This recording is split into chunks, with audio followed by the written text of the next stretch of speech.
All right, JD, I'm going to do a video to try to support you with some of those questions we talked about earlier. So this is from the June 2014 Regents. I'm going to start with number 5. You said fractions feel uncomfortable sometimes. It says, which value of x satisfies the equation? What I'm going to do is I'm going to go ahead and just solve this equation. If you have a number outside a set of parentheses, whether it's a fraction or not, you can go ahead and distribute that number through the parentheses, multiply it through the parentheses. So 7/3 times x is 7/3 x. Keep your plus sign. Then we have to do 7/3 times 9/28. I'm just going to write it down as 7/3 times 9/28 right now because I don't have a calculator at home. I'm going to work it out in a few minutes. Then still all equals 20. All I did was distribute in my first step. So here, if I want to multiply these together, I can multiply straight across the top, straight across the bottom, then simplify. Or I'm going to actually simplify first. I can say 3 goes into 3 once, 3 goes into 9 3 times. 7 goes into 7 once, 7 goes into 28 4 times. Then multiply straight across the top, straight across the bottom. It'll just make the numbers easier to work with. So that's 7/3 x plus 1 times 3 is 3, 1 times 4 is 4. So that becomes 3/4. Still equals 20. Then what we have to do if we're trying to solve for x, go to the side with x, move all of your constants over here to the right-hand side. So you get rid of this addition or subtraction first. How do we get rid of this 3/4 here on this side? That's plus 3/4, opposite operation. You just subtract 3/4 from both sides.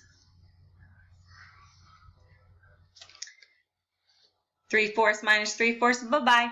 This side I have 7/3 x equals, what's 20 minus 3/4? Well, $20, and you take away 3/4 of a dollar, you still have 19 and 1/4 dollars.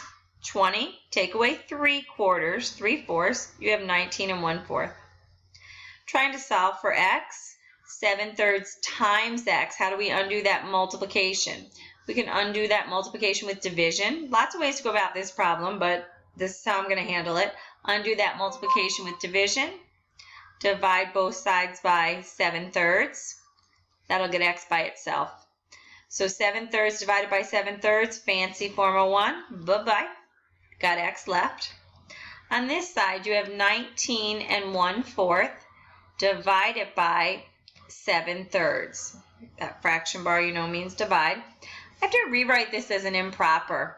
4 times 19, I think that might be 76. Let me just double check. 19 times 4. 4 times 9, that's a 6, carry a 3. 4 times 1 is 4 and 3, 76. So 19 and 1/4. 4 times 9 gets you to 76, and one more. 19 and 1/4 is 77/4. 4 times 9 is 76. 4 times 19 is 76, and one more is 77/4. Divided by 7/3. You keep that first fraction, 77/4. Change your division to multiplication. Go ahead and flip over that second fraction. Becomes 3/7. I'm going to simplify this again. 7 goes into 7 once. 7 goes into 77 11 times.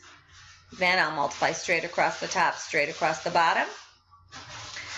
11 times 3 is 33 over 4 times 1 is 4.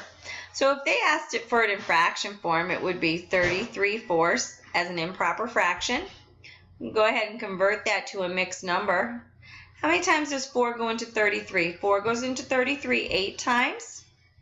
4 times 8 is 32, so we have 1 left over to get to 33. So 4 goes into 33 8 times with 1/4 left over. So if it was a fraction, it would be 8 and 1/4. So what's 8 and 1/4 as a decimal? 8 and 1/4. 8 and 1/4 is like 1/4. 8 and 1/4 is 8.25. Again, you have your calculator to support you with that one. So as long as you follow the basic steps, you can always do your multiplication and division on your calculator. I just don't have one at home. So if you substitute 8.25 in place of x, that'll make a true statement. Let's take a look at this one. Earlier today, we were talking about the fact that they always give you a reference sheet on the Regents. Well, they actually also always provide you at the end of the Regents with some blank graph paper that you can go ahead and use. So I just put a grid up here to help myself. Because if they give you a table of values, these could be like your x values, these could be your y's, you might want to graph them to see what it visually looks like. So the table below shows the average yearly balance in a savings account where the interest is compounded annually. I know if it means it's compounded, it's growing. It's growing at a fairly decent rate. No money is deposited or withdrawn after the initial amount is deposited. So after you put in this initial $380, you don't do anything else with this account. And suddenly after 10 years, it's grown to $500 and some dollars. After 20 years, $800 and some dollars. After 30 years, $1,200 and some dollars, and so on. So it says, what type of function best models this data? Well, a linear function with a negative rate of change. Negative means going down. Rate of change is your slope. Linear function would be a line. So the question is, could this data represent, for number one, a line with a negative slope? A line with a negative slope looks like this. So it would say, as the years along the bottom would be like your years. This would be your money deposited. And so a linear function would go that has a negative slope goes down at a constant rate. It would mean this dollar amount would go down. It didn't go down. This dollar amount kept going up. So that doesn't even have a shot if it's a negative rate of change, if it's going down. So regardless of whether or not this produces a line, it's definitely not going down. Next one is a linear function with a positive rate of change. Well, a linear function with a positive rate of change, as the years go on, the money goes up. Oh, maybe it could be 2. Number 3, exponential decay. So this might be the visual for number 2.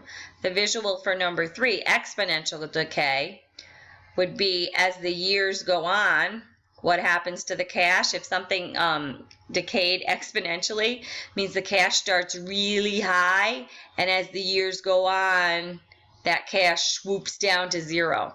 Well, no, these values are going up. So decay, negative slope, doesn't even make sense because the values are going up. So it has to be 2 or 4. Exponential growth would mean it's growing at better than a straight line. Straight line would be a constant rate. The change in between here and here for every 10 years would match the change in between the next 10 years and the next 10 years. So if this went up by, I don't know, about $200, it would mean this one would also go up by about $200. It would mean that this one would also go up by $200.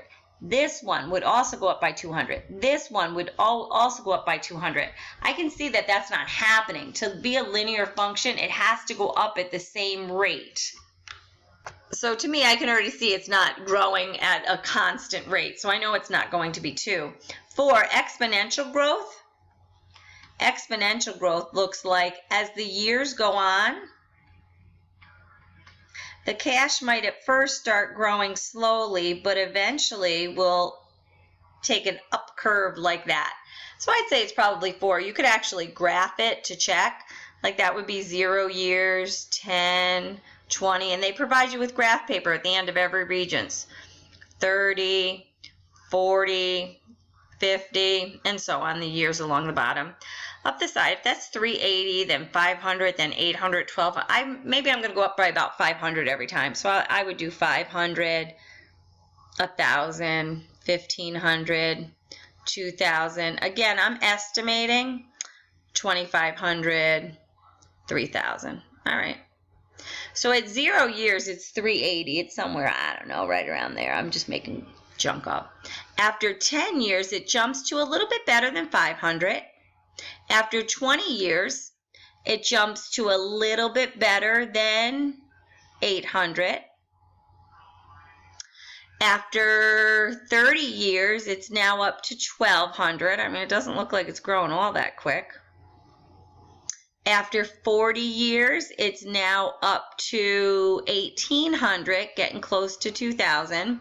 And after 50 years, we're up to 2,700. You can see that that's not a constant jump. So this is not a really great exponential growth, but you can kind of see it's not going to end up being a straight line. It's actually going to start curving up and growing quicker. So that's going to be an exponential growth because, again, if it had been a straight line, if this goes up by about 200, every single jump would be about by 200. And over in this later section, it starts jumping by nearly $1,000. So it starts jumping at a quicker pace. I hope that helps. I know some of these, it's hard, but you have to be able to get a visual in your head. So this would be exponential growth, I believe. Let's go ahead and take a look at this one. You were talking about finding the roots of an equation, and I showed you the reference sheet. Anytime you're finding the roots of an equation, you have an x squared plus some x minus some constant equals 0. You can always use the quadratic formula. The quadratic formula is x equals negative b plus or minus the square root of b squared minus 4ac all over 2a. You can always use that anytime. Like if you don't like factoring, anytime you have an equation like this, you can always use the quadratic formula. And so it's important to understand what the a, b, and c are, though. In general, an equation will be in the form ax squared plus bx plus c equals 0. That's standard form.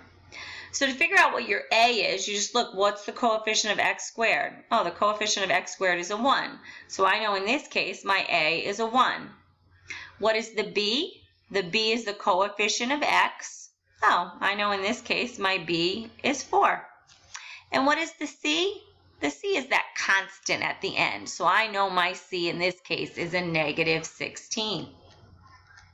Then I just substitute in the b's, the a's, the c's. So I know x will be equal to negative b. Well, my b was 4. So in place of that, I put negative 4 plus or minus the square root. Next stop says b squared. So I have to do 4 squared minus 4 times a is 1, times c. c is negative 16. All over 2 times a. And what's a? A is 1. All right, let's go ahead and simplify this. X equals negative 4 plus or minus square root. 4 squared is 16. Negative 4 times positive 1 is a negative 4 times negative 16. Negative times a negative is a positive. So that would be a positive. 4 times 16 is 64. All over 2 times 1 is 2. So I'm going to simplify under the radicals. 16 plus 64. 6 and 4 is 10. 6, 7, 80. Must be 80 under there, I guess. So x equals negative 4 plus or minus square root of 80 all over 2. Now the key is we have to simplify the square root of 80. So I have to come up with some nice square roots. I'm going to be honest with you, these all have 5s. So I know I need to break this up so that there's a 5 under there. So I'm just going to quick divide 5 into 80. 5 goes into 8 once. 1 times 5 is 5. Subtract off. 3, bring down a 0. 5 goes into 36 times. I'm going to continue my work over here real quick. So x will be negative 4 plus or minus, instead of square root of 80, I can say square root of 16 times square root of 5. 80 is broken down into 16 times 5. So square root of 80 is square root of 16 times square root of 5. Still all over 2. Square root of 16, that's going to give you a nice number. That's going to give you 4. So x is equal to negative 4 plus or minus 4 square root of 5 all over 2. Now I'm going to divide each piece by 2. Negative 4 divided by 2 is negative 2. Plus or minus 4 divided by 2 is 2. square root of 5. So that's what x will be. I know I was quick at the end.